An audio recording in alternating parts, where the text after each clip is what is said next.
वनपथ पर राम अपने मित्र निषाद राज के साथ गंगा तीर पहुंचते हैं। उन्हें पार जाना है। निषाद राज एक केवट को बुलाते हैं, लेकिन केवट राम जी को नाव पर बैठाने से इनकार कर देता है। उसमें राम के चरणों की महिमा सुन रखी है कि किस प्रकार से उनके चरण पड़ने से अहिल्या शिला से नारी बन गई थी।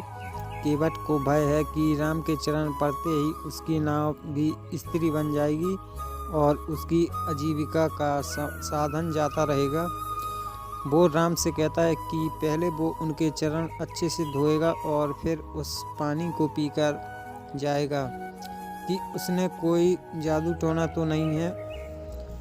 केवट राम के परमेश्वर स्वरूप को पहचान चुका है और वो किसी बहाने से उनके चरणामृत का पान करना चाहता है। राम उसकी भक्ति को समझ जाते हैं और भक्त की बात मान जाते हैं। परात में गंगा जल से राम के पांव धोने के बाद केवट उस जल को पीता है और ऐसा प्रकट करता है मानो अब वो संतुष्ट है कि रामचरण से उनकी नाव को कुछ नुकसान नहीं होगा। राम, लक्ष्मण, सीता और निषाद राज नाव पर सवार होकर गंगा पार उतरते हैं। राम के मन में संकोच है, उसके पास केवट को देने के लिए कुछ नहीं है। सीता पति के मन में के भाव समझ लेती है और अपनी अंगूठी उतारकर राम को देती है।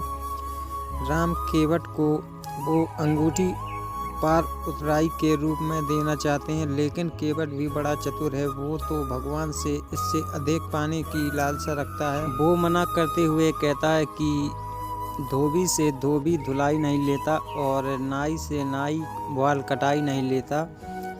तो वो केवट है और राम भी एक केवट है, तो वो उनसे उतराई कैसे ले सकता है। केवट प्रभु के चरणों में गिर कर कहते हैं कि एक दिन वो उनके घाट पर आएगा, तब वे उसे भवसागर पार करा दें। यही उसकी उतराई होगी। गंगा मैया की आराधना करके राम, लक्ष्मण, सीता और निषाद राज तीर्थराज प्रयाग में भरद्वाज मुनि के आश्रम पहुंचते हैं।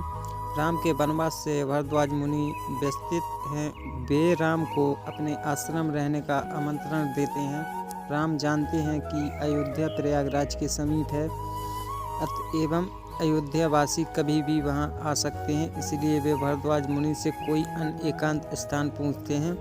मुनिवर उन्हें चित्रकूट जाने का परामर्श देते हैं। चित्रकूट एक अत्यंत पावन स्थान है जहाँ यमुना पार करके जाना है और कोई नाव भी नहीं है। निषाद राज और लक्ष्मण मिलकर बांसों का एक बेड़ा तैयार करते हैं।